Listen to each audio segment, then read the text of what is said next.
and mediaite. There is a legal or law point of view in what's happening in the news. 5 devices in the building that sends its people.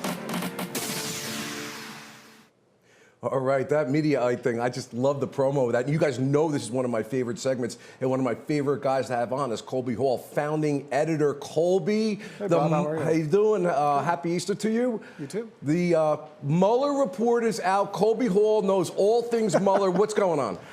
It's a 400-page report that's very complete and thus far entirely reliable.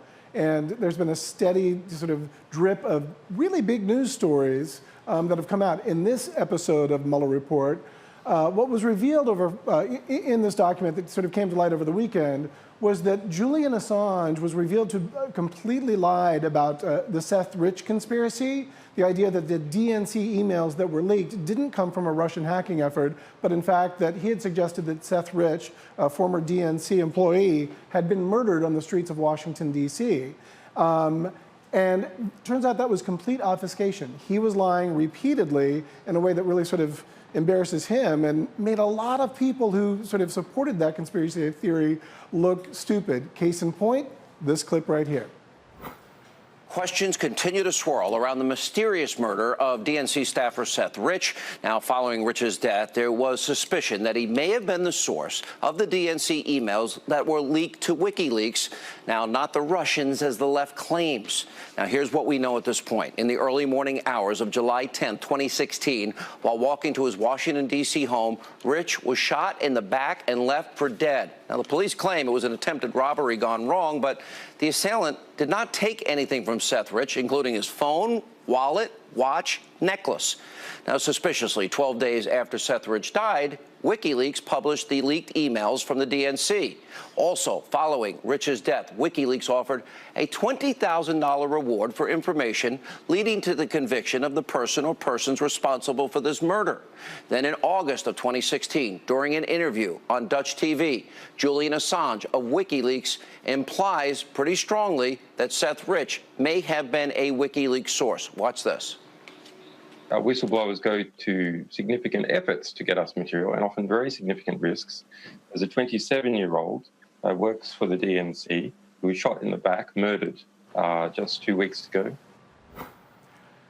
Well, that wasn't the proudest moment in Sean Hannity's illustrious career. And as we now know, that Seth Rich wasn't murdered because he had leaked the DNC emails. It was a murder gone wrong, or a robbery gone wrong, as it was reported.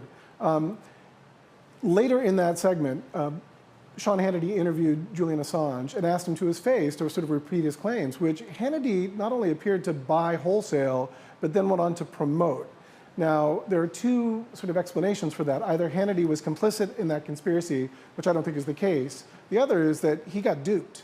And as a result, and that happens in the world of journalism, but what should happen as a follow-up is that Sean Hannity should apologize to his audience and to anyone else that he was a sort of a dope enough to promote Julian Assange's fake conspiracy to the degree that the Seth Rich's grieving family, filed a lawsuit and asked him to stop, because obviously it was a really, really tough story for them to go through. So not a good moment for Hannity to be openly promoting Russian, sort of hacking efforts. Colby, I've been thinking about this for many months, and especially when the Mueller report came out, and I did a lot of commentary on it last week. The words are what the words are, okay? I get that sometimes we don't want things to be, against our team. What's really confounded me in the last 2 years are people that I've worked with, that I have great respect for, that are in law enforcement, that we've worked cases together, have just completely accepted these crazy cockamamie theories that Hillary Clinton killed Seth Rich because of the leaks of the DNC emails. And even though we know that's not true now, I assure you, Colby, correct me if I'm wrong, they will still carry that water. What is going on? I think it's tribalism over truth. I think what we're seeing now is that there's no such thing as objectivity anymore. Everything is subjective. And even this release in the Mueller report, I have good friends who I trust and I like, who are smart, critical thinkers. They will still be deeply skeptical of this report and say, that's just a deep state take. I think, candidly, the deeper problems of all of this is that we can no longer agree on a larger truth. We have our own agenda that is overtaking our need for sort of an accepted set of facts that we can all agree on. And everything else is symptom to that much deeper problem. And until we can suss that out, it's just going to keep on going. I was thinking that same exact thing, Colby, walking into the train today to come to Law and Crime. We can't even accept an operating set of truthful facts before we even get to policy and decisions. Colby Hall, founding editor, mediaite. I love having you on, Colby. It's always great to be here. Yeah, we'll see you soon, okay? Thanks, Bob.